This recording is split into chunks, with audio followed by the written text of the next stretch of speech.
everyone, this is Persephone. I'm really sorry that I'm not on YouTube more than like once a week, but I'm trying to start an Instagram that I'm going to share really soon. You know, the kind of e-thought Instagrams that is used to promote the other businesses that shall not be named on YouTube. So today I'm going to talk with you about something that I had a discussion with a very good friend, and she said, why are there so many useless millennial men from all races? And by useless, I mean the kind of guy who is in his 30s, 40s, 50s, even 60s, usually in his 20s as well, but for the people in their 20s, sometimes you have a bit of hope. Once you hit 30, some behaviors have solidified, so it's over before it even began for you. These men, they don't have a job, or they have a dead-end job that doesn't allow them to live independently. They don't want to live independently. They have low testosterone. They have high estrogens. They are fat. And they are indulging themselves in a string of escapism-based activities. For example, computer games, movies, series, documentaries, which, don't get me wrong, all of those things are great in moderation. They're a great way to relax, but if they consume your entire life, Reddit and stuff like that, then there is a problem. And they still live with their parents. I'm going to talk shit about millennials today because I am a millennial and because there are many Zoomers who have this problem, but still it's more prominent on millennials. So if you are a millennial, buckle up.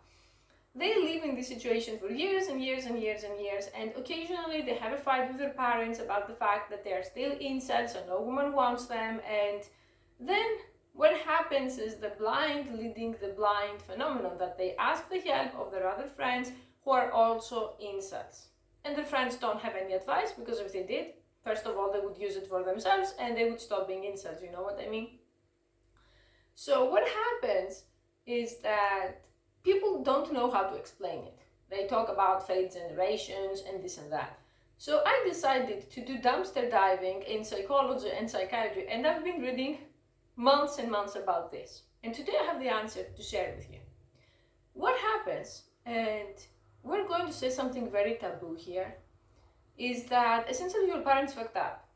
I know that all the modern psychology is going to come to me and say, but Persephone, your life is your responsibility. You are an adult. Those men should just get up and, you know, drag themselves up by the bootstraps and somehow figure it out. Why do you blame their parents? Because I live in the real world, and as much as your life is your responsibility, once some patterns establish in your brain, and once you spend 30, 40, 50 years without sex and addicted, it's extremely difficult to drag yourself out of it. So, in my opinion, your primary caretakers, mostly your parents, have a huge part of responsibility. So here's what happens. Marriage essentially is a failed institution the way it's presented today. And I know I've talked a lot about marriage and the bad stuff, but today I'm going to be objective. Marriage for hundreds or even thousands of years had nothing to do with love. It was usually a way either to produce children to work at farms, or to strengthen alliances, or for wealthy families to combine their wealth, and so on. And because we lived in patriarchal societies, what happened is that the man was with his wife until he got bored of her, and then he started cheating and ignoring her and covering his needs. Because I truly think that most people are not wired to be monogamous for many years. Some of the women would cheat as well, some would just develop personality disorders or die unhappy, or something else that is terrible would happen to them. Another thing that happened in the past is that people didn't live this long. And by this long, I mean the boomer generation and the generation X, like our parents, the parents of millennials. Before them, people lived up to 40, 50 years if they were lucky. So you are not expected to spend 50 years with the same person, 60 years with the same person. So in our parent situation, people got married very young, like let's say they married at 25. And at some point, they were tired of each other, sick of each other, but divorce was not a choice, open marriage was not a choice, just staying married in paper and have separate lives was not a choice. Some people, the few and the lucky and the healthier who could do something of that, were much, much better. But for the majority of them, it was not a choice, that you had to stay married with a person that essentially the hormones that cause sexual attraction and bonding and all fade after 2 to 3 years. Women also let themselves go after children because they couldn't or because they didn't care. So what happened is that the parents did not want to look at their marriage objectively. So let's say this failed married couple has a son, any race, any age. And at some point, the man starts being disgusted by his wife. He comes home, he feels unappreciated, there is constant nagging. By the way, for the people who are going to say, what about the women? It happens to women as well, and it definitely happened to my parents, which resulted in a lot of abuse from my mother. But I'm going to start a channel about narcissism at some point and talk about like the dirty laundry there. But for now, I'm going to tell you it happens to women as well. But because my channel is focused primarily here on helping men, we're going to talk about what happens to the son. So the father starts to cope with some form of escapism. Usually the father is beta, he's weak, he may be a workaholic and use the work as an excuse to not be at home, to avoid his nagging wife. In general, if you want to remember a rule, the way the father copes usually is some form of compulsion. It could be compulsive drinking, compulsive eating, compulsive TV watching, compulsive working out, or it could be just walking away or starting an affair and being physically there to sleep at night, treating the house like a hotel, but emotionally he's not there. When it comes to the mother usually, because it's also socially acceptable, and in my opinion that's a terrible thing, but in many societies it's socially acceptable to obsess with the kids, starts trying to get affection, attention, something to do to her son. And eventually emotional incest starts to develop. Emotional incest is essentially substituting the spouse and the lover you don't have with your child, in this case with your son. Over the years, I have witnessed extremely disgusting stuff happening between mothers and sons. That there wasn't any sexual, actually like physical abuse, but for example, there would be a mother who says to her son, my son has to go on a date with me. And she would say, oh, my handsome date is my son and he takes me out. That's emotional incest. That's your husband's job, or if you want to go out, you go with your friends. You shouldn't call your son your date. Or the mother would say, my son should not move out and I don't have friends, so my son should just stay with me, and if he gets married, he should bring his wife here so I can have a friend. So essentially, she makes the son responsible for her emotional happiness and for her needs. And that can start very often when the son is still a child, when he's 7, 9, 10.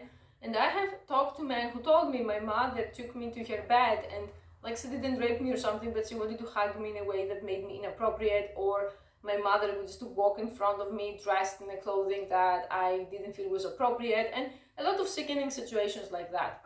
But most importantly, the biggest problem that the mother is causing is she doesn't encourage independence between her son and her. She encourages enmeshment.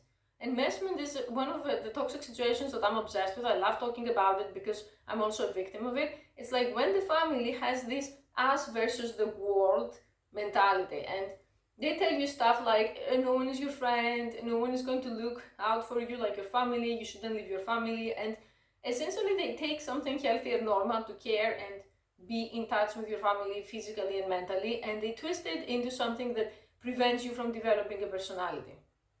Combine all of that is happening to the son with the fact that usually the mother indulges him with junk food and other unhealthy food, and most importantly with food that promotes estrogen production. And I'm going to mention my Asian audience here. There is a lot of cases where mothers fed the son a legit feminization diet, like soy, tofu, no meat, no dairy, stuff that essentially create a feminized person, which for a woman it's okay to eat, but for a man who already has low testosterone, it's a disaster. But that doesn't happen only in Asians, but I saw many Asians and talked to them who complained about how difficult it was to reverse it. Also, those mothers do not encourage sports and keeping your body in a good condition. So eventually, after high school, the son tries to get a job or tries to do something and fails. Or he gets a job that is like under employment, or with the current economy, you can get the best job and it's still not enough to survive. And when he wants to go out and live on his own, he doesn't have the money. Or when he wants to find a roommate, he doesn't have the skills. Or when he wants a woman, women just don't even speak in his direction. And then his mom starts lying to him and says, you know, It's not that personality counts, there's someone for everyone, just take more showers and go out and talk to girls, and the right girl will like you. And let me tell you, few things annoy me in this world. I'm a person that I'm difficult to annoy, but few things annoy me as much as cold approach. Like, I am at the gym and some creep comes to talk to me. I am at the supermarket and some creep comes to talk to me. Even if it's the best guy, by the way they do cold approach, I'm like, no contact, fucking creep. So these people grow up with no social skills. I'm going to make it even worse, and I'm going to add autism to that. And this comes from someone who is probably more autistic than you watching this video, but I'm a woman, so I can get away with it to an extent. If you're autistic, you need to learn social skills, like you would learn calculus or programming or drawing or anything else. You need to sit down and learn. It doesn't come naturally to us, like compared to other personality types like empaths or neurotypicals. We don't have that skill. But in your house, you're living with people that they have no skills of their own to teach you, because if they had skills, they would communicate and fix whatever the hell is wrong with their marriage, and also because they don't want you to leave, because it's convenient. And because if you leave, it's not a coincidence that many couples have a major crisis when they become empty nesters, when their kids leave the nest. Why? Because there is no one to distract anymore. So when this happens, essentially, you go through so much depression, you're going to go to a quack psychiatrist, and I'm saying quack because sadly there are very, very few psychiatrists that they are going to treat the family as a unit and not just you as the problem. Because, you know, the problem didn't start with you. Because when you're 45 and living with your parents, the entire family has some kind of mental disease, not just you. But if your mom says, you know, you don't get out of your room, you need to see a doctor, the doctor isn't going to give a shit. Those doctors build buildings, most likely with the drugs that they're going to give you. So they're going to prescribe specific drugs to you, anti-anxiety medication, antidepressants, and congrats on the very long list of your problems. Now you have one more, impotence, and the second more, weight gain. So if you were a man that women didn't care about, now you're a fat, depressed, impotent man, and you have been defeated. So because you're a human being still, and you need to survive, you turn to all kinds of endless distraction that our dystopia is offering.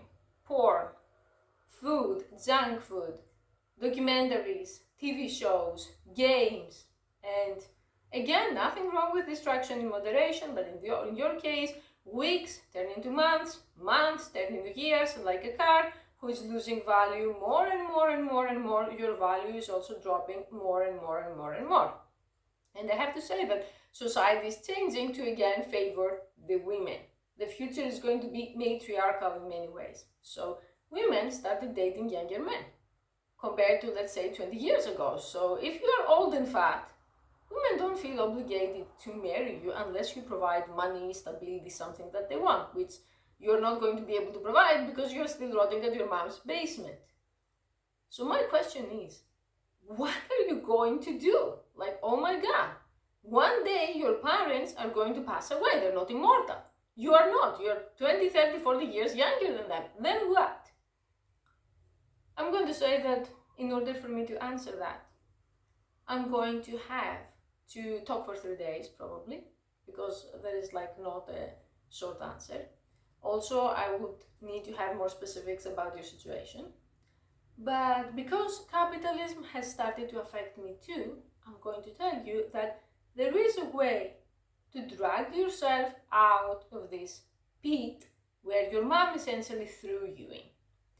I have many videos in my channel. You can start watching the solutions. But if you want a faster solution and if you want more uncensored videos, because YouTube is censoring me, like I'm practically wearing an invisible gag right now because there are so many things I can't say and they're not family friendly, what you're going to do is you're going to join my OnlyFans above and you are going to watch my almost 400 videos there that I tell you step by step what to do.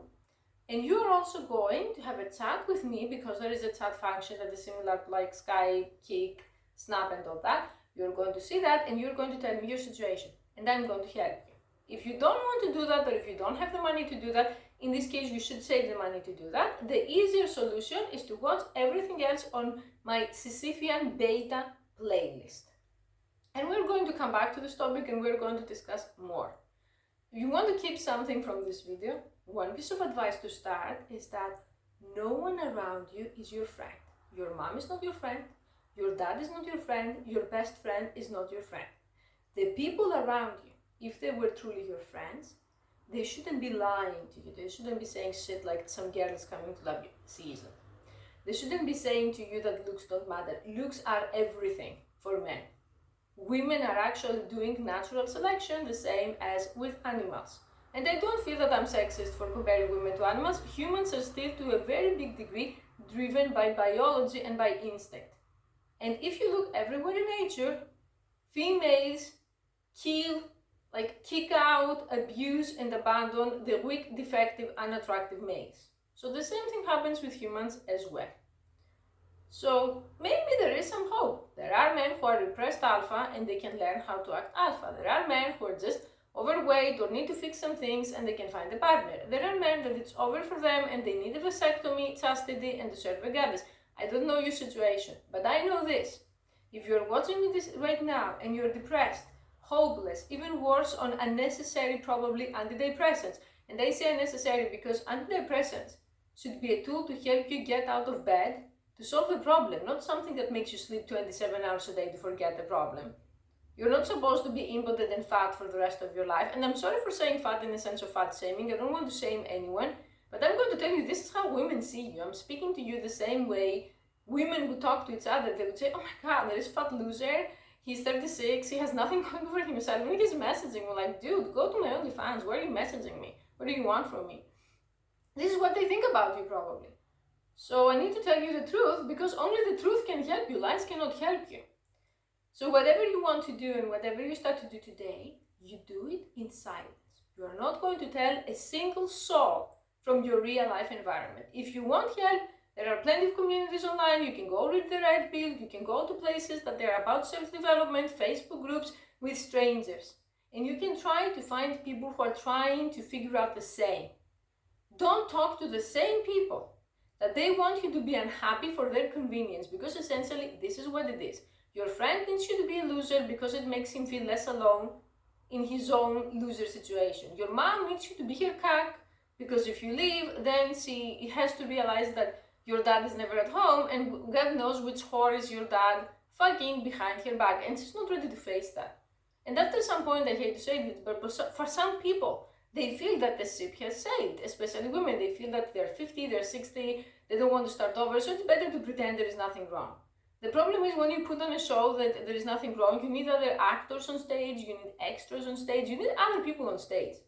So whose stage are you at and what role are you playing? And whose agenda are you serving at the expense of your own existence, future, happiness, mental health, physical health, and financial stability? All that are being thrown down the drain. For who? They're not your friends. I'm sorry if I sound semi-schizophrenic, but this is what it is. And the reason why I'm sitting right now here to talk to you, and they still have my own place, and they still make my own money, more than ever if I'm going to flex, is because I saw early on that my mother was not my friend. My father was defeated, and he's autistic, so he couldn't be. So I'm right here to tell you that if I can get out, you can also get out. Yes, it's harder if you are a male, but you can get out, and I know people who got out because I helped them. Okay, so the person who is going to help you is yourself. You are going to be self-reliant, self-responsible, and determined. Those are qualities that I don't care if you're alpha or beta, you need them to survive in this dystopia. Okay, and we will see. I'm going to keep updating you. Thank you for watching.